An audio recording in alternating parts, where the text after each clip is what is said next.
The second critical choice that I made was to commit to a two-way agreement. And so if the first choice was to pick up the phone, which is actually make it a first choice, the second choice was to commit to a two-way agreement. And that agreement was with my sister and her husband. Yeah. And when I think about two-way agreements, I think about the construct. I even think about this with the work that you're doing with the girls and with children, because I know it's not just girls, it's boys too. So I want to be clear about that. Yeah. Is that a two-way agreement is when two parties come together with the intent to achieve a mutually beneficial objective. Like, I'm in this for you, you're in this for me, we're in this for a positive outcome together. And we hold each other accountable and whatever it might be. And I think we all enter into two-way agreements all the time. The power is in committing to it. Yeah.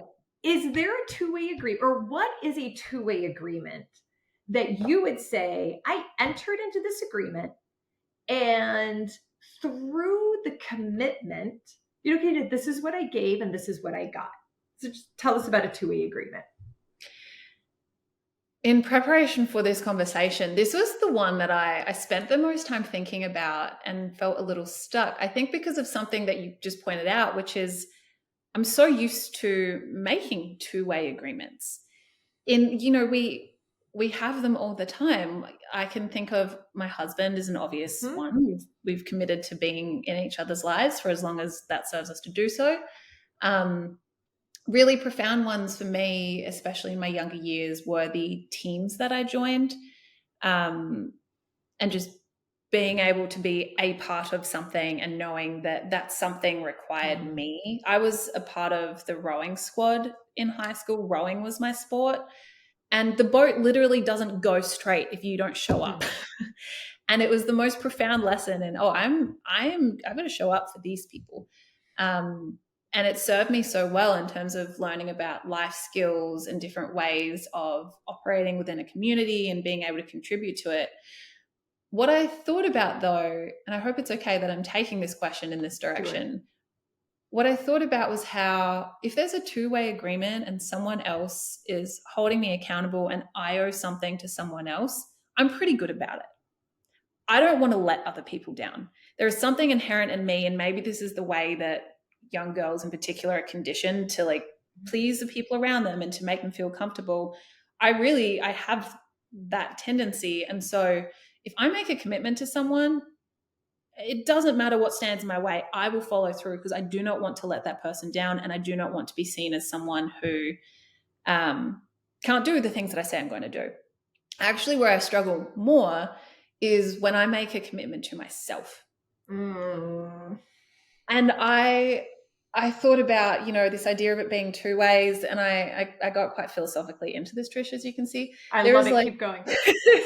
There is the version of me that is connected to myself and wants these really big things and is clear on her mission in the world and her purpose. And there is a version of me that also is more afraid and trying to unravel a lot of patterns in my life, and who has a harder time doing things like meeting new people or, going to a conference without knowing anyone. I have like these two versions of myself, and the work that I'm trying to do and what I think we're ultimately trying to help girls do as well is reconcile those two versions and make them friends so that we can work together, because we all have that love-driven, aspiration-driven, mission-driven side of us, and we all have the side that is maybe a little more wounded and afraid, and it's trying to keep us small.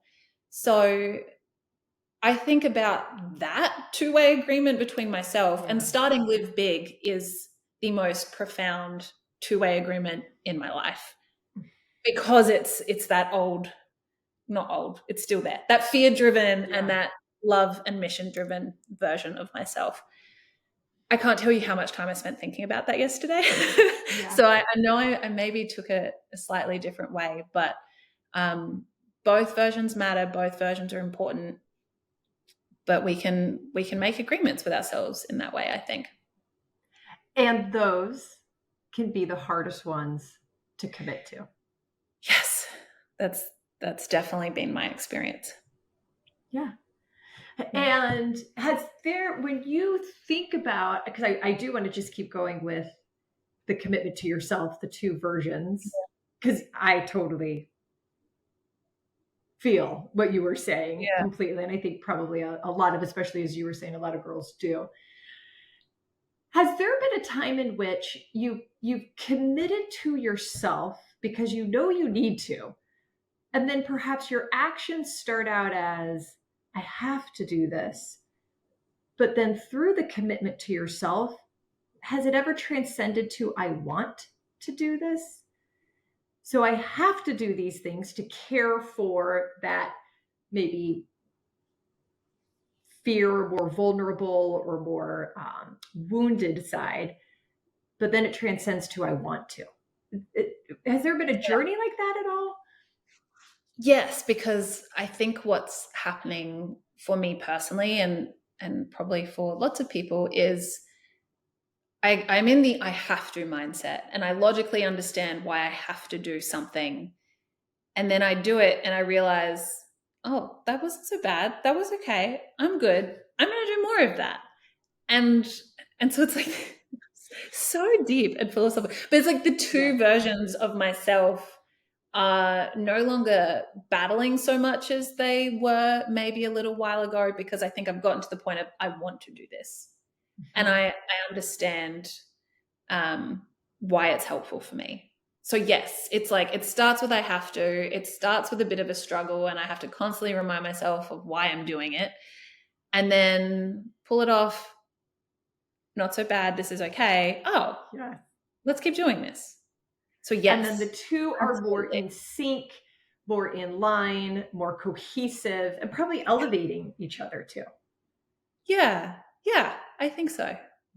Thank you for joining me for our Choose and Become interview series. You could find this episode and others at trishkendall.com. Just go to trishkendall.com/choose-become-interview-series. Or if you have a question or just want to leave a comment, email me, trish@trishkendall.com.